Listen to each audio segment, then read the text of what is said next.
முசுலம்பட்டி பெண் குட்டி முத்து பேச்சு அவசரம் பார்த்தே என் கழுத்து சுளுக்கி போச்சு.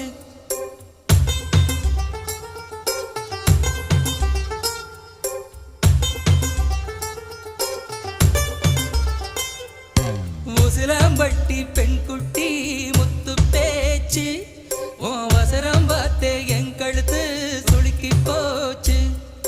கூட வேலை கூட வச்சு குச்சனூறு